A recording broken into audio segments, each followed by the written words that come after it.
नमस्कार, स्वागत है आपका YouTube चैनल छत्तीसगढ़ टुडे में। आज है 20 नवंबर 2021, दिन शनिवार, और आज हम 19 और 20 के छत्तीसगढ़ महत्वपूर्ण करंट अफेयर प्रश्नों को हल करेंगे। तो चलिए शुरू करते हैं। हमारा पहला प्रश्न है, छत्तीसगढ़ से वर्ल्ड पैरा कुश्ती प्रतियोगिता के लिए भारतीय टीम में चुने जाने वाले खिलाड़ी का क्या नाम है? इसका आंसर है ऑप्शन सी, श्रीमंत झा। छत्तीसगढ़ से वर्ल्ड पैरा कुश्ती प्रतियोगिता के लिए भारतीय टीम में चुने जाने वाले खिलाड़ी का नाम श्रीमंत झा है। बता दें कि वर्ल्ड पैरा कुश्ती प्रतियोगिता के लिए भारतीय टीम की घोषणा कर दी गई है, जिसमें छत्तीसगढ़ के पैरा एथलीट श्रीमंत झा ने जगह बनाने में कामयाबी हासिल की है। छत्तीसगढ़ के निवासी श्रीमंत 26 नवंबर से 4 दिसंबर तक रोमानिया में आयोजित होने वाले वैश्विक टूर्नामेंट में अपनी प्रतिभा का प्रदर्शन करेंगे। वर्तमान में Shrimant Jindal steel and power limited Raipur में कार्यरत हैं। श्रीमंत अब तक 40 अंतर्राष्ट्रीय पंजा कुश्ती प्रतियोगिता में पदक जीत चुके हैं और वे वर्तमान में विश्व के तीसरे और एशिया के पहले नंबर के खिलाड़ी हैं।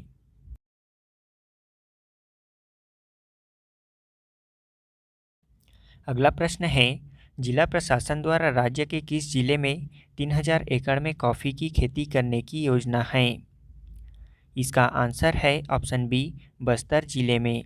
बस्तर जिला प्रशासन द्वारा बस्तर की जलवायु की अनुकूलता को देखते हुए यहाँ 3000 एकड़ में कॉफ़ी के साथ साथ अन्य 5 फसलों की खेती प्रारंभ करने का योजना बनाया गया है। बस्तर जिले के दरभा में किए जा रहे कॉफ़ी उत्पादन की सफलता को देखते हुए अब कॉफ़ी की खेती बड़े पैमाने पर की जाएगी। जिले में कॉफ़ी की खेती के लिए दरभा, बस्तानार और लोहांडीगुड़ा ब्लॉक की जलवायु को अधिक अनुकूल होने से किसानों को खेती के लिए प्रोत्साहित किया जा रहा है। यहाँ पहली बार कॉफ़ी की खेती में मिली सफलता के बाद अब कॉफ़ी के साथ साथ अन्य 5 फसलों की खेती के लिए कलेक्टर द्वारा निर्देश जारी किया गया है। यहाँ कॉफ़ी के साथ साथ काली मिर्च, इलायची, कटहल, आम और पपीते की खेती की जाएगी। अगला प्रश्न है, भारत का पहला डिजिटल खाद्य संग्रहालय किस राज्य में प्रारंभ किया गया है? इसका आंसर है ऑप्शन सी, तमिलनाडु में।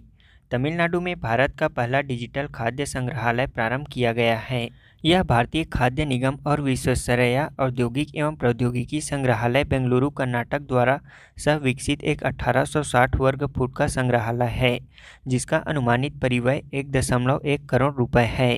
यह संग्रहालय अपनी तरह का पहला प्रयास है, जिसमें भारत की खाद्य कहानी को शुरू से लेकर भारत में देश में सबसे बड़ा खाद्य लाभ निर्यातक बनने तक का दर्शाया गया है। यह संग्रहालय खानाबदोश शिकारी से बसे हुए कृषि उत्पादकों में भारतीय खाद्य विकास को प्रदर्शित करता है। अगला प्रश्न है, अंतर्राष्ट्रीय चिकित्सा सम्मेलन असोमाकॉन 2021 का आयोजन किस राज्य में किया गया था?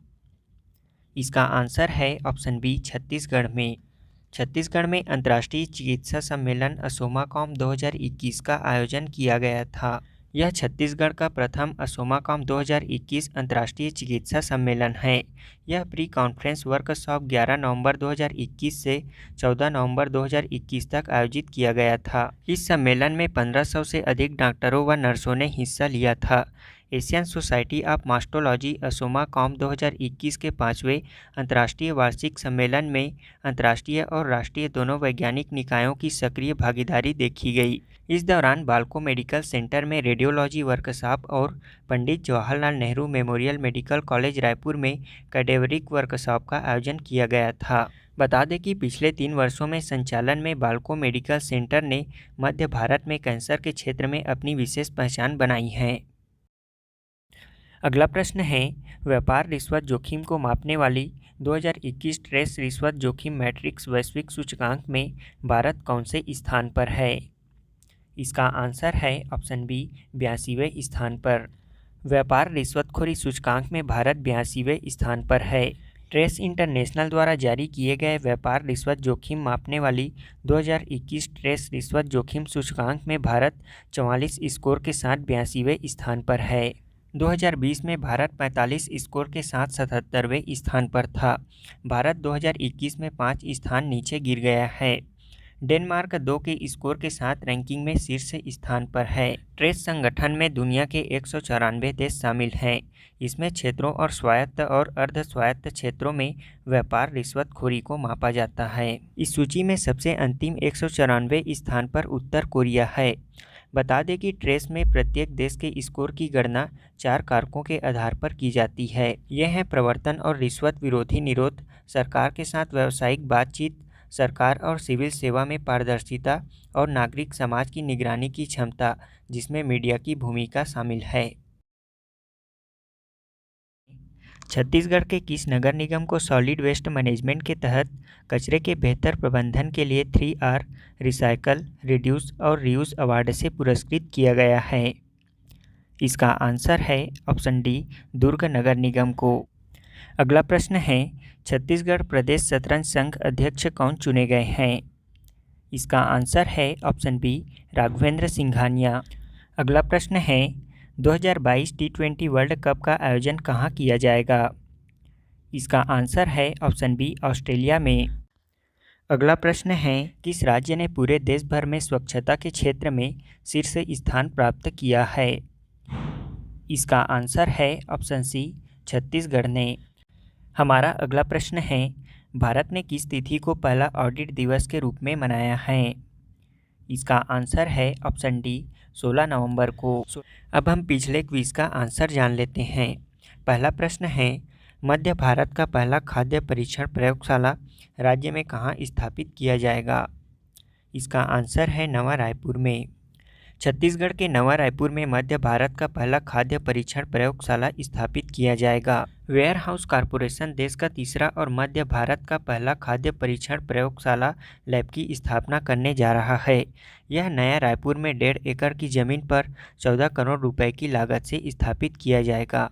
यह मध्य भारत का पहला और देश का तीसरा टेस्टिंग लैब होगा। दूसरा प्रश्न है, नीति आयोग द्वारा जारी सस्टेनेबल डेवलपमेंट गोल रिपोर्ट के अनुसार छत्तीसगढ़ की कितनी प्रतिशत आबादी गरीबी रेखा के नीचे जीवन यापन कर रही है? इसका आंसर है 39.93%।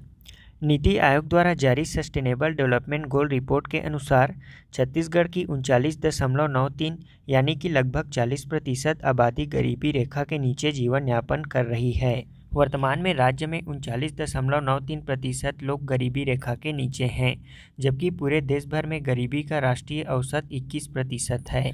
तीसरा प्रश्न है, लोन वर्राटू अभियान के तहत किस जिले में सर्वाधिक नक्सलियों ने आत्मसमर्पण किया है? इसका आंसर है दंतेवाड़ा जिले में। लोन वर्राटू अभियान के तहत दंतेवाड़ा जिले में सर्वाधिक नक्सलियों ने आत्मसमर्पण किया है।